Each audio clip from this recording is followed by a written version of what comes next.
Greetings, everyone. On this day, the Sunday after our celebration of the resurrection of Jesus, the focus is on the Apostle Thomas, who gets a lot of bad press. We read, "But Thomas, who was called the twin, one of the 12, was not with them when Jesus came. So the other disciples told him, 'We have seen the Lord.' But he said to them, 'Unless I see the mark of the nails in his hands, and put my finger in the mark of the nails, and my hand in his side, I will not believe.'" Thomas doesn't play around. He's very decisive, very assertive. He wants the rest of the disciples to know exactly where he stands. He needs evidence. He needs proof. He needs hard facts. Well, a week later, his disciples were again in the house, and Thomas was with them. Although the doors were shut, Jesus came and stood among them and said, "Peace be with you." And then Jesus said to Thomas, "Put your finger here and see my hands. Reach out your hand and put it in my side. Do not doubt, but believe." Thomas answered him, "My Lord and my God." Jesus said to him, "Have you believed because you have seen me? Blessed are those who have not seen and yet have come to believe." As I say, Thomas is given a lot of bad press, and I think it's unfair. Thomas is known as Doubting Thomas, and in fact, ever since Thomas first doubted the resurrection of Jesus, anybody who has ever doubted anything has been referred to as a Doubting Thomas. That's really unfair. If we look at the gospel accounts of the resurrection and the appearances of Jesus to the disciples, we will see that every one of them found it really difficult to accept that Jesus had risen from the dead and that he was alive again.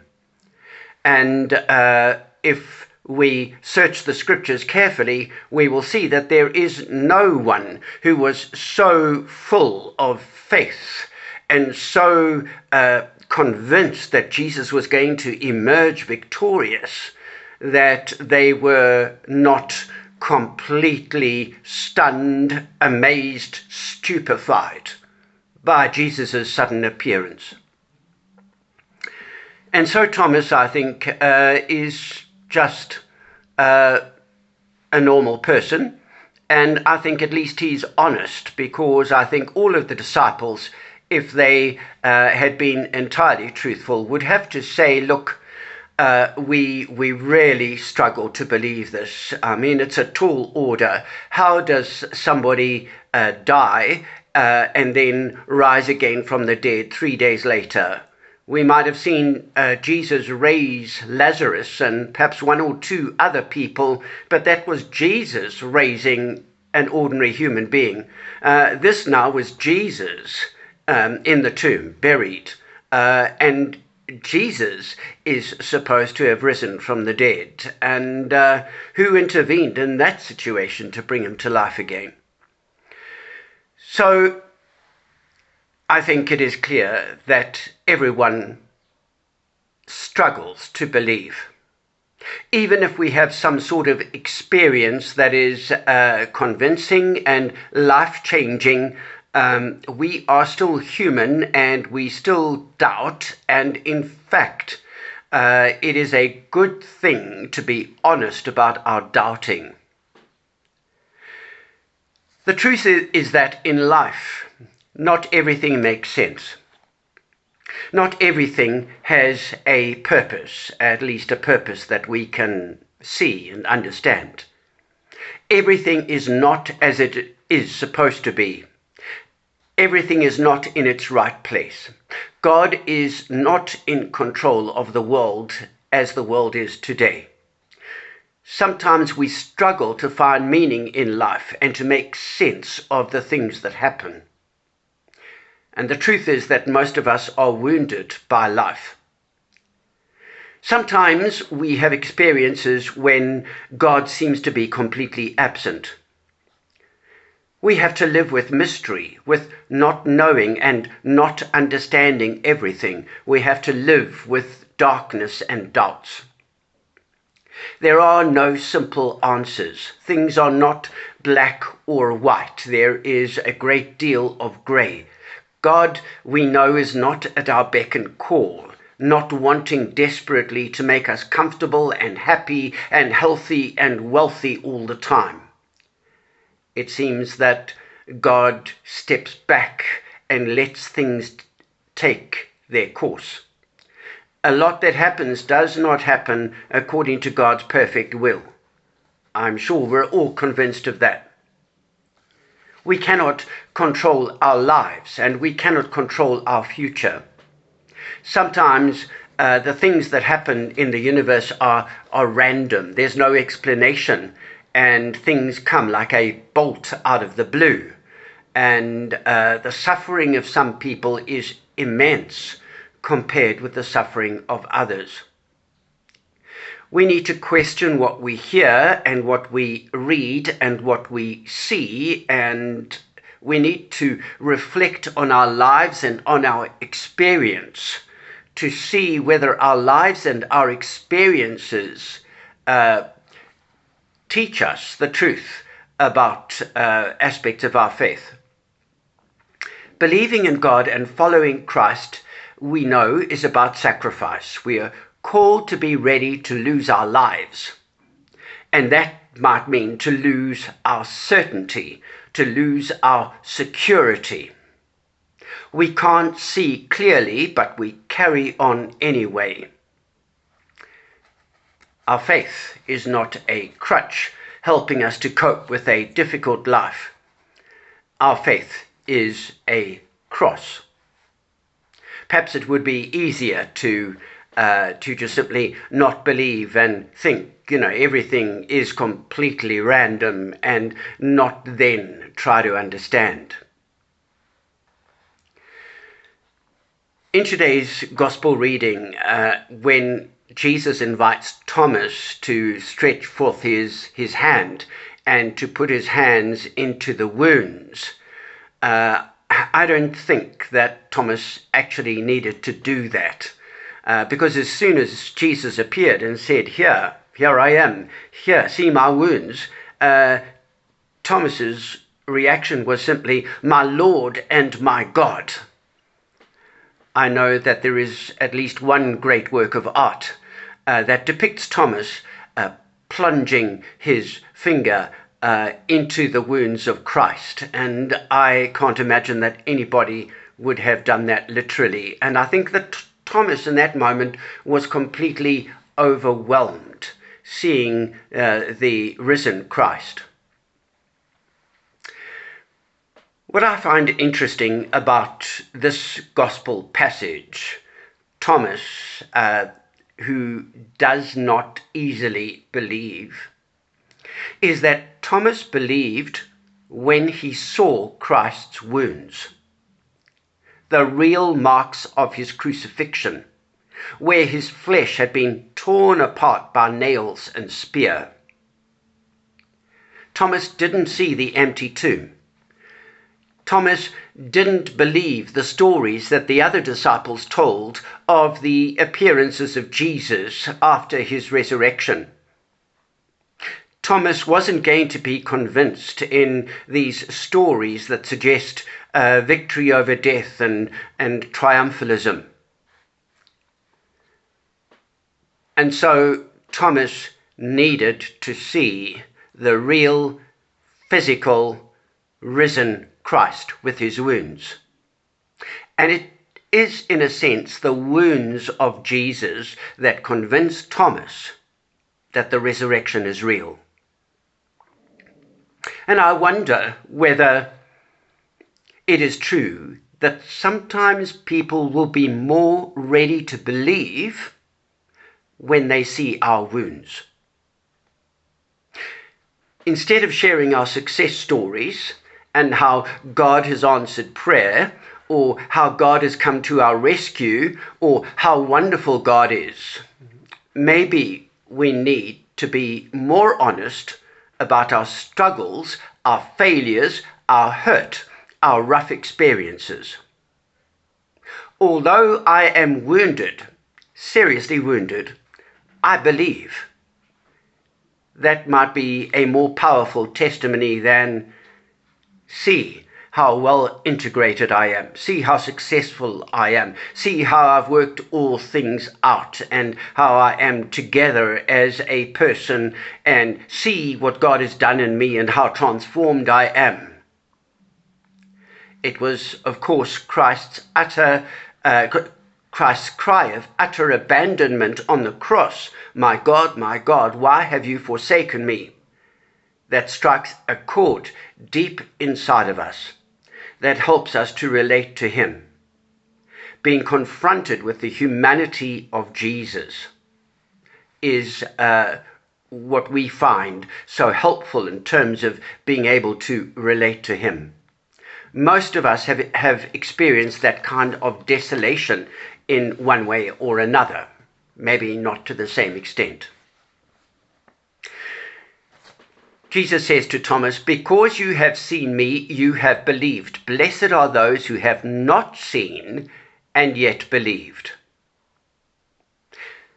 As I've said, the other disciples a week earlier seemed to believe only when they saw Jesus' wounds too, when they saw Jesus alive again and present in the room with them, or on the journey to Emmaus, encountering the real person of Jesus.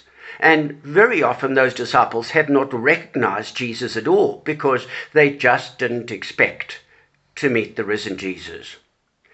Jesus says to Thomas, blessed are those who have not seen and yet have believed. It's not so important to see signs of the risen Jesus, to see proof that he is alive and real and powerful. That doesn't count for too much, it seems, in God's book. But blessed are those who believe despite the fact that they see no signs, no evidence.